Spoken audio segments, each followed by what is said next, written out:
Clovis Keeps His Cool. Written by Caitlin Aronson. Illustrated by Eve Farb. Clovis keeps his cool. Clovis Keeps His Cool. Written by Caitlin Aronson. Illustrated by Eve Farb. Clovis ran his granny's old china shop in the town square. On inventory day, he unpacked and stacked porcelain so fine you could almost see through it. Never did he drop one dish. Grace, Grace, nothing broken to replace, he whispered, as Granny used to say. There was just one problem. Clovis had a temper as big as he was. As a linebacker for the Cloverdale Chargers, he'd lost his temper on and off the field. But since taking over Granny's shop, he felt calmer, until the day a few old rival players dropped by.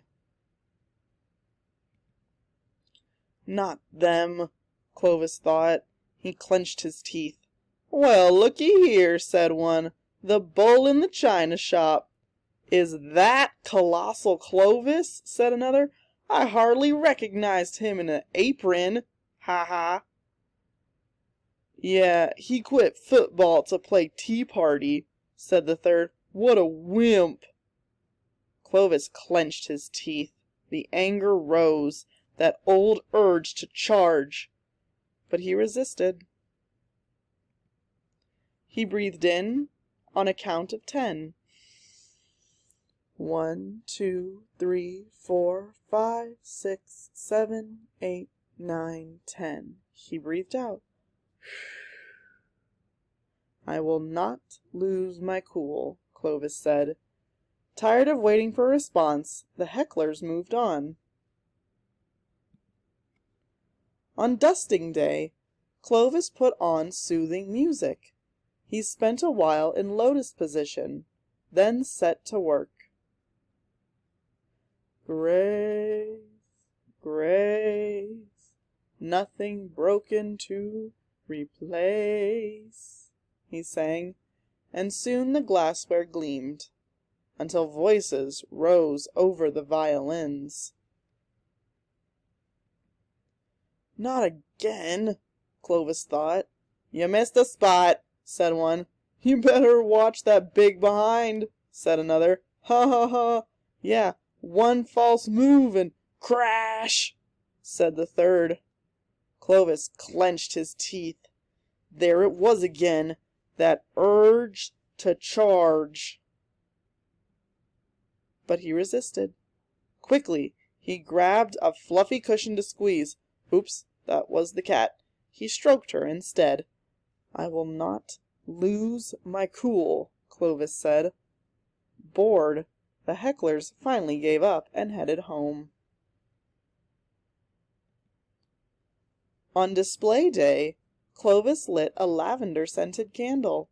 He sipped some chamomile tea and then set to work. Grace, Grace, nothing broken to replace, he chanted, installing the window decor, until noses nuzzled the glass.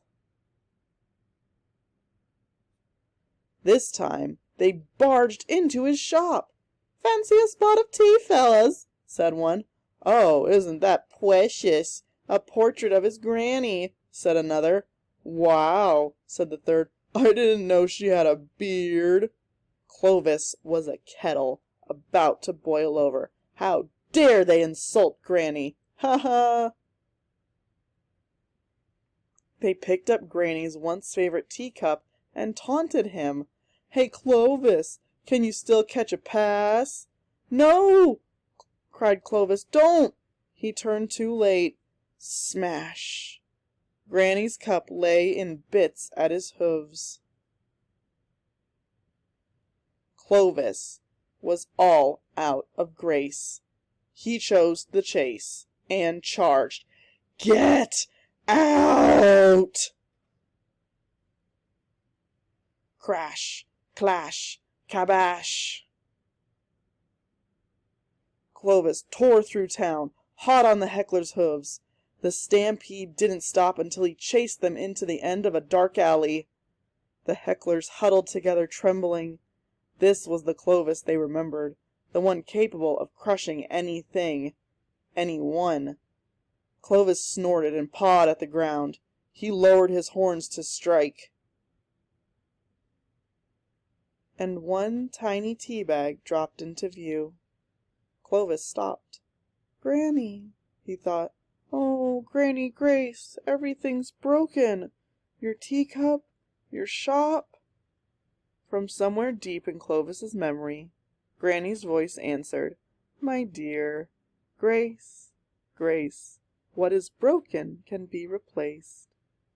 Clovis let her gentle words wash over him. He looked straight at his enemies and sighed. "Look, I may be a bull, but I'm no bully. Could I interest you guys in a cup of tea?" The hecklers looked at each other in disbelief, but Clovis seemed serious, so serious that when he turned to lead the way, they followed. Back at the shop, the window and its wares lay smashed to smithereens. Clovis set a table anyways. Carefully, he poured 4 cups of tea, and together they sat in silence, sipping. For a moment, it was as if they were all on the same team. It made the hecklers think. The next day, they came back. Oh no, Clovis thought. But this time it was different. They came back the next day, and the next. Little by little, they helped Clovis pick up the pieces, putting right what had gone wrong, and always Clovis served tea. By the time his shop reopened, a few things had changed. Clovis had old hobbies, new friends, and plenty of grace to go around.